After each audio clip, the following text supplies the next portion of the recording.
Merci à tous, merci aux organisateurs de m'avoir invité. Ma présentation s'inspire un peu des bouquins de Benjamin Stassen, ça s'appelle Des arbres, des hommes, des lois.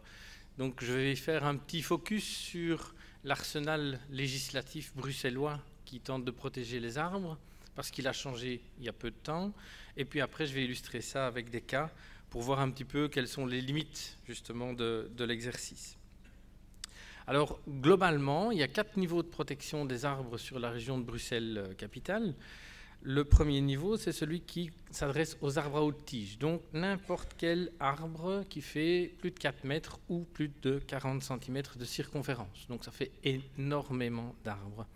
Ces arbres sont déjà protégés, entre guillemets, dans le sens où pour les abattre, il faut un permis d'urbanisme délivré par la commune. Alors, on pourrait dire, oui, mais bon, on délivre facilement des permis, et donc c'est une protection très, très relative, mais ça n'empêche que dans les autres régions, ça n'existe pas. Le deuxième niveau concerne les arbres inscrits à l'inventaire légal des arbres remarquables. Ceux-là vont être un peu plus protégés encore, parce qu'il faudra un permis aussi si on veut faire un élagage qui modifie la silhouette de cet arbre. Troisième niveau de protection, je vais redétailler tout ça après, ne vous inquiétez pas. Ce sont les arbres qui sont, comme on dit chez nous, inscrits sur la liste de sauvegarde ou classés. C'est à peu près le même niveau de protection. Et qu'est-ce qu'on protège à ce moment-là? C'est beaucoup plus efficace parce qu'on protège un site qui est une partie du territoire dans laquelle pousse l'arbre. Donc on a du coup l'occasion de protéger aussi son sol et ses racines. Et la protection ultime, j'ai envie de dire, ou en tout cas le mieux qu'on puisse faire, c'est le site classé en lui-même, donc le parc classé ou le jardin historique dans lequel se trouvent des arbres. Et alors tous les arbres qui composent ce site classé sont de facto protégés parce qu'ils font partie du bien classé. Alors, pour illustrer tout ça, oui, à ce moment-là, dans les sites classés, tout est protégé, aussi bien les parties aériennes que le sol, que l'environnement de l'arbre, et donc aussi que ses racines. Voilà, pour illustrer tout ça, un exemple très classique, très courant, d'arbres à haute tige en région bruxelloise. On voit ici la couronne de l'érable qui se situe dans ce qu'on appelle communément des jardins frites, c'est très belgique. C'est un jardin qui est très très long, très très étroit et avec des arbres qui, comme cet érable, donc, se trouvent quasiment toujours à moins de 2 mètres des mitoyens. Et donc ces arbres à haute tige sont presque toujours des arbres qui font des conflits de voisinage. Et un cas sur 2 dans mon travail, c'est un appel parce que mon arbre gêne le voisin. Alors, dans le nouveau COBAT, donc, qui est entré en vigueur en septembre de cette année, on a ajouté une prescription qui dit qu'au-delà de l'abattage sera aussi soumis à permis le déplacement de l'arbre, ce qu'on va généralement ne pas recommander en tout cas, et toute pratique, toute intervention qui serait susceptible de mettre en péril la survie de l'arbre. Ça va très loin, ça va être extrêmement compliqué à mettre en œuvre, donc quelque part, je m'excuse aussi à mes collègues des communes qui sont là, parce que c'est sur leur dos que ça va retomber en premier. Mais c'est ce qui va nous permettre, sur le long terme, de communiquer avec les gens et de leur dire « Désolé, vous avez introduit une demande de permis d'urbanisme pour construire un abri de jardin ou pour construire une terrasse ou une piscine, mais vous êtes à proximité d'un arbre à haute tige et donc vous allez devoir revoir votre projet. » Et donc c'est très très puissant quelque part, mais ça va faire énormément de travail. Alors, dans le nouveau COBAT, il est donc interdit aussi de modifier, comme ceci, la silhouette d'un arbre remarquable. L'idée étant bien que, puisque ça va être soumis à permis, ça va nous permettre, d'abord aux communes et puis à mon avis aussi à nous au niveau de la région, d'interagir assez en amont avec les propriétaires pour comprendre quels sont les objectifs. Interdire du coup tous les ravalements qui ne servent à rien. Ici, c'était certainement pour gagner de la lumière au niveau des fenêtres, mais quelques années plus tard, de toute façon, cet objectif n'aurait pas été atteint. Et donc, dialoguer déjà avec le propriétaire pour lui faire comprendre que c'est contre-productif. Et alors, on peut, depuis le nouveau COBAT aussi, et l'inscription de ces arbres remarquables comme du petit patrimoine, on va pouvoir avoir un vrai dialogue constructif avec le propriétaire. Ce n'est pas uniquement le bâton, ça peut aussi être la carotte. On va pouvoir accorder des primes à la restauration de ce petit patrimoine. Et donc on va pouvoir, dans le dialogue, dire au propriétaire, on vous impose de travailler correctement, et on revient sur les histoires de marché public, de certification, etc. etc. Mais cette condition qu'on vous impose, elle est assortie d'une prime qui vous permet quelque part d'être accompagné financièrement dans la gestion des arbres remarquables. En tout cas. Au niveau d'au-dessus, les arbres qui sont inscrits sur la liste de sauvegarde, vous voyez que là on a une protection que j'illustre ici par 2 extraits d'arrêtés de protection. Donc l'arrêté est pris par le gouvernement de la région. Il détaille à la fois toute une série de prescriptions, parfois certaines qui sont générales, d'autres qui sont vraiment définies au cas par cas en fonction des caractéristiques de l'arbre. Et puis ce que vous voyez ici aussi, c'est qu'on va définir un périmètre de protection qui est fait aussi au cas par cas. Vous voyez qu'ici, par exemple, on n'a pas du tout protégé la voirie en elle-même, parce qu'on sait que de toute façon, tous les travaux de voirie vont se faire sans qu'on soit même mis au courant. Et donc, ça ne sert à rien d'aller essayer de protéger cet espace-là dans lequel il y a finalement peu de racines. Et on va aller rechercher un maximum de terre libre autour du pied de l'arbre pour protéger au maximum la zone susceptible d'accueillir réellement le système racinaire de l'arbre. Alors, on a dit il y a les arbres inscrits sur la liste de sauvegarde, on en a environ 130, 135. On a aussi des arbres qui sont classés. Alors, du coup, les arbres inscrits sur la liste de sauvegarde, ce sont des sites. Les arbres classés, ce sont des monuments. Et c'est assez compliqué, du coup, de protéger des êtres vivants comme des monuments. C'est pourquoi on a arrêté de classer les arbres et qu'on les a inscrits sur la liste de sauvegarde. On en a quand même encore 4, dont celui-ci, qui sera mon premier cas d'étude. C'est un tilleul, un Tilia platyphylos, au square de Bundal à XL. Et vous voyez que depuis déjà 400 ans à peu près, il accompagne la chapelle Saint-Adrien qui se trouve juste derrière. On a un arbre vétéran, on a un arbre creux, avec le tronc qui est complètement ouvert, avec des planches, avec de la maçonnerie, avec ce qui reste du tronc, mais aussi des structures de la charpente qui ont été recomposées. Alors ce que je vous propose, c'est d'essayer de réfléchir ensemble sur ce qui s'est passé au niveau de l'histoire de cet arbre. Pour essayer de retrouver des éléments historiques, on a des traces écrites, on sait plus ou moins en fonction des périodes auxquelles la chapelle a été démolie, reconstruite, restaurée, etc. On peut faire l'hypothèse de quand il a été planté. Mais ce qui est intéressant aussi, c'est que depuis déjà un siècle, un gros siècle, on a les cartes postales. En voici une première qui date de 1894. On voit bien la chapelle. Et voici notre arbre à la fin du 19e. On retrouve le tronc qu'on voyait sur la photo précédente. On retrouve des branches qui ont eu l'occasion de grossir. Vous voyez qu'il y a aussi toute une partie de branches charpentières qui avaient déjà été clairement étêtées. Cet arbre a été déjà ravalé fortement. On peut imaginer que c'est suite à des interventions dans son environnement, parce qu'en 1860, donc plus de 30 ans avant, qu'est-ce qui s'est passé? On a restauré la chapelle qui est devenue église, et on a aussi fait des gros travaux au niveau de la voirie, juste en face de cet arbre. Alors est-ce qu'une branche est tombée? Est-ce que par sécurité on a élagué tout le reste? Est-ce qu'on a trouvé qu'il était trop grand? La raison en elle-même, on ne la connaît pas. La diapo suivante vous montre l'arbre en 1905.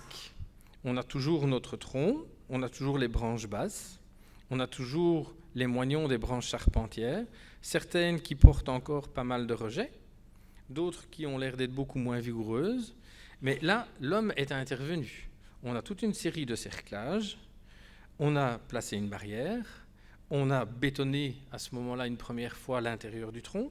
On voit ici les cerclages, on voit ici la barrière qui est certainement plus pour empêcher les gens d'aller trop près de l'arbre que pour réellement le protéger, puisque vous voyez c'est tellement proche du pied de l'arbre qu'on n'a absolument pas décompacté le sol à l'époque.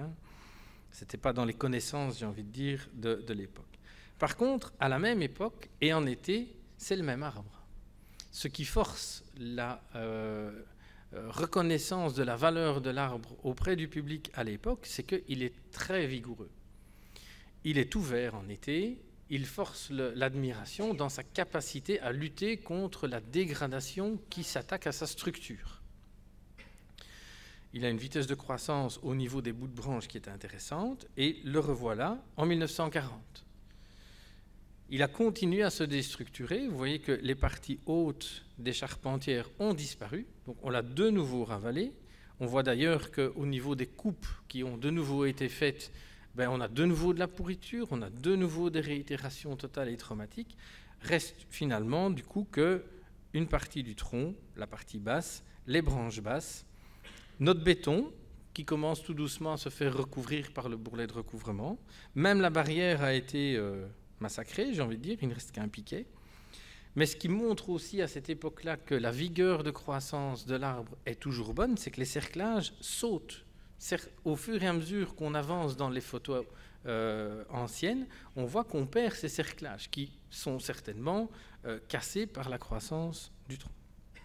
D'autres ont été inclus, je n'ai pas de dia, mais on voit sur certaines parties du tronc que des boulons ont été complètement mangés par la croissance de l'arbre. La barrière disparaît, les cerclages sautent, et c'est à peu près à cette époque que l'arbre est classé. Donc, on peut imaginer que, à la fois, la valeur historique de l'arbre, la symbolique que les gens ont développée autour de ce lieu, qui est à la fois sacré et qui présente un arbre qui a l'air de ne jamais vouloir mourir, puisqu'il se déglingue, mais malgré tout, il a une vigueur qui se maintient et un feuillage qui reste toujours bien vert. Ça a poussé les autorités locales à faire une demande de classement, et à l'époque, c'est un classement qui est autorisé par le roi, donc c'est quand même pas rien. Alors, aujourd'hui, les conséquences de ce classement vont d'une part obliger le propriétaire à maintenir l'arbre en bon état. C'est effectivement très large comme préconisation, mais au moins ça nous donne beaucoup de largeur aussi pour pouvoir aller voir le propriétaire et lui dire qu'il doit tout faire pour maintenir l'arbre en bon état. Il est interdit même au bourgmestre d'abattre un bien qui est inscrit sur la liste de sauvegarde, même en cas d'urgence, et donc ces arrêtés de police ou ces arrêtés de bourgmestre ne valent pas, parce que la région a une tutelle de 40 jours sur un arrêté du bourgmestre. Et il est interdit, globalement, de démolir un bien classé. Donc on a quand même une protection qui est assez lourde, et dans le cas de notre tilleul, on peut espérer que ce soit cette protection, issue du classement en 1936, qui lui est permis de traverser le reste des bouleversements. Parce que je vous ai montré au travers des cartes postales comment sa structure se replie, mais alors autour de lui, les choses ont bien évolué aussi. Voilà une première photo aérienne des années 30. On retrouve la chapelle Saint-Adrien ici. Le tilleul est donc juste derrière. Vous voyez d'ailleurs l'ombre projetée du tronc. Il reste globalement le tronc principal et les branches basses et quelques rejets dessus, mais la structure est vraiment très très réduite. Les travaux de voirie de 1860 ont permis de rectifier le profil de cette chaussée-là et ont fait disparaître des maisons ici, mais ça c'était certainement pas avec des conséquences sur l'arbre. Là on est dans les années 30, voilà dans les années 50. Notre arbre est manifestement bien vert, sa couronne est bien fournie, mais alors les maisons qui sont en face, elles ont disparu, au profit de la création d'une nouvelle rue, ici. Donc l'urbanisation transforme quand même assez fortement, au moins la partie nord, nord-ouest de l'environnement de notre arbre. Dans les années 70, cet espace qui était devenu disponible permet, comme on le fait beaucoup à l'époque, de construire des immeubles, de faire une place aussi. Et puis, heureusement, ça se calme. Voilà, dans les années 90, finalement, la situation s'est un peu figée. Les immeubles sont toujours là. La place sert pour le marché local. Mais toute la zone périphérique la plus proche de ce tilleul a été préservée. Alors, le tilleul d'aujourd'hui, le voilà. Il a réussi, sur base de ce morceau de tronc, de ces moignons de charpentière dont on disait tout à l'heure qu'ils étaient encore en train de pourrir, à recomposer toute une structure, et il a remonté une nouvelle couronne qui aujourd'hui est extrêmement verte et qui force quand même l'admiration encore aujourd'hui. La charpente haute est reconstituée, les cerclages on n'en voit plus, la barrière encore moins, j'en parle pas. Le béton est en cours de recouvrement par le bourrelet. là, c'est le côté où c'est le plus impressionnant, mais de l'autre côté, ça se recouvre aussi assez bien. La vigueur en bout de branche est toujours assez impressionnante. Et l'arbre donne l'impression que depuis les années 40, finalement, même si tout son environnement a beaucoup bougé, sur lui, on n'a plus rien fait. Alors après, voilà, je pose la question, est-ce que c'est mieux comme ça ou est-ce que c'est moins bien? Alors je vais illustrer d'autres exemples, beaucoup plus rapidement. Mais celui-là est vraiment intéressant pour qu'on soit humble aussi par rapport à nos interventions. Parce que tout ce qui était cerclage métallique, tout ce qui était béton dans les cavités, il y a quelques années, on aurait encore dit « Mon Dieu, quelle horreur !» Là, au moins, le béton, il a quand même servi à notre bourrelet de recouvrement pour progresser. Il n'était pas dans le vide. Donc peut-être que ça avait une certaine utilité. Alors, deuxième cas, un très beau pin noir à double tronc. On est toujours à Ixelles. Il y en a plein pour la commune d'Ixelles aujourd'hui. Inscrit sur la liste de sauvegarde en 2006. Alors, cet arbre, comme vous le voyez ici, il y a une maison juste à côté et le promoteur qui a acheté le terrain a très envie de remplacer ce corps de logis par un immeuble à appartement. Donc, tout raser et reconstruire quelque chose de moderne. Première demande en 2013 qui n'aboutit pas.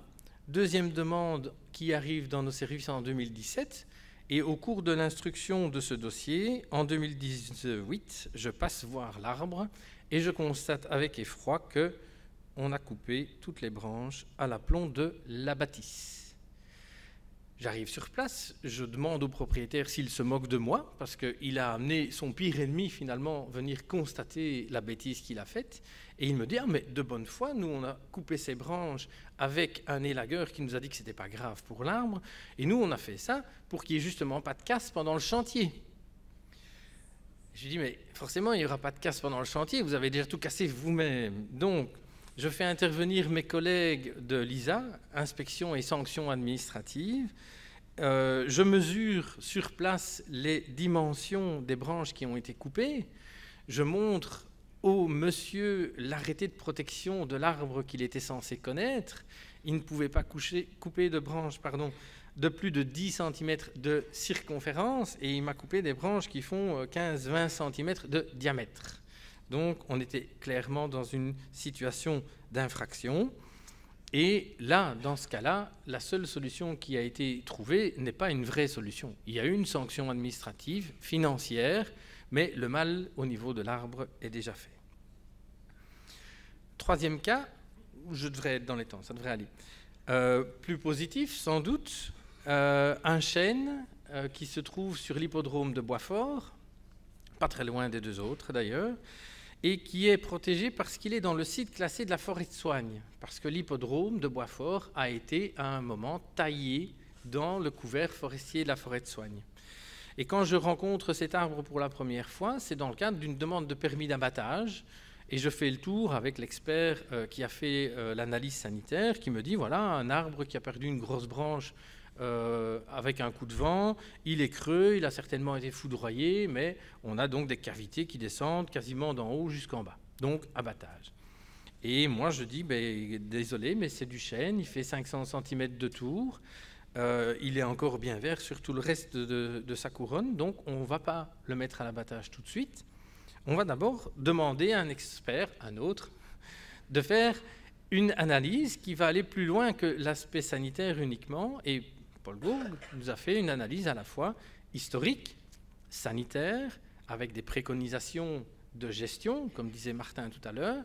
Et je lui avais même mis une mission supplémentaire, c'est de venir expliquer tout ça aux propriétaires. Donc de me soutenir dans mon action de communication vis-à-vis de propriétaires, parce que moi je suis persuadé que là on a un arbre vétéran, une très belle vitrine à regarder et un plus pour le propriétaire qui doit accueillir justement du public. Et ce qu'on a découvert, en tout cas ce que moi j'ai découvert grâce à Paul ce jour-là, c'est que ce chêne, après avoir vécu en forêt, s'être retrouvé tout seul au milieu d'un grand vide dans l'hippodrome, comme on le voit ici sur une autre publication des années 20 en Angleterre, eh bien, il a recomposé toute cette partie basse de la couronne. Ça a été refait après la partie haute de la couronne. Donc, moi, je trouve que c'est un arbre qui nous apprend énormément de choses et donc qu'il faut préserver. Alors, la mise en œuvre des mesures de préservation qui avaient été préconisées, elle est plus ou moins bien faite. Le périmètre de sécurité est là, mais il est trop petit. On avait demandé aussi de pouvoir travailler dans l'ancienne pépinière forestière qui est à côté, dans laquelle il y a plein de hêtres qui sont en train de pousser et qui vont venir concurrencer le chêne vétéran. Là, il n'y a pas encore eu d'intervention. Donc voilà, j'ai encore du travail à faire pour communiquer avec le propriétaire et pour qu'il applique les préconisations de gestion qui ont été formulées. Dernier cas, et après j'en ai terminé, c'est un frêne, encore à Ixelles, inscrit sur la liste de sauvegarde en 2003 par une dame âgée, parce que c'est un bel arbre et que les voisins sont un peu embêtés par le fait que l'arbre pousse sur le mur. Alors moi, je rencontre l'arbre en 2016, le mur est tombé entre-temps, on en a reconstruit un autre, et le propriétaire a également changé. Et il m'interpelle parce que les voisins veulent faire élaguer des branches basses. Donc je viens, je lui renvoie un rapport dans lequel je joins l'arrêté de protection de l'arbre pour qu'il soit bien au courant des circonstances légales qui protègent cet arbre. Je lui explique qu'au niveau du mur, effectivement, il y a une fissure, il faudra garder ça à l'œil. Que couper des branches les plus basses, ma foi, pourquoi pas, en défourchant, mais pas à cette période-là, parce qu'on est déjà au mois d'avril. Que s'il veut trouver des bons élagueurs, il peut faire appel soit à Arboresco ou à Bomenbeter-Beheren, puisqu'on est une région bilingue. Et je me dis, finalement, tout est bien fait, le nouveau propriétaire repart sur de bonnes bases, il sait la valeur de l'arbre et il sait ce qu'il peut faire et pas faire. Malheureusement, ma collègue, après quelques mois de travail, elle se promène dans Brugis et constate que l'arbre a été complètement ravalé, et ça se voit sur les photos aériennes. Donc moi, je retourne en 2019, engueuler le propriétaire que je retrouve quelques années plus tard, en lui demandant « mais qu'est-ce que vous avez fait ?» Il me dit « ah, mais moi j'ai laissé travailler les lagueurs, je pensais qu'ils faisaient du bon travail. » Donc manifestement, ce n'est pas le cas, et là je me dis, soit je le mets à l'amende et on n'a de toute façon rien gagné par rapport à l'état de ce frêne, soit je me dis, malgré que ce soit un frêne et qu'on ait la calarose, essayons autre chose. Et donc, mes collègues de l'ISA, plutôt que de dresser une amende, l'ont mis en demeure de rédiger avec un élagueur certifié, qui est d'ailleurs dans la salle, et moi, un cahier de charges pour essayer de restructurer cet arbre. C'est clair, c'est un pari sur l'avenir, mais je me dis que c'est peut-être plus constructif, à la fois pour l'arbre et pour la relation qu'on peut avoir avec le propriétaire, que de simplement donner une amende. Alors, mes conclusions, j'arrive directement à la dernière, c'est que la protection des arbres, elle passe d'abord par la connaissance partagée du patrimoine. Nous, on doit faire l'inventaire, on doit sensibiliser le public, on doit sensibiliser les propriétaires, et vous aurez beau faire des arrêtés de protection sur des arbres, si le propriétaire n'est pas d'accord et bien conscientisé, ça ne peut pas marcher.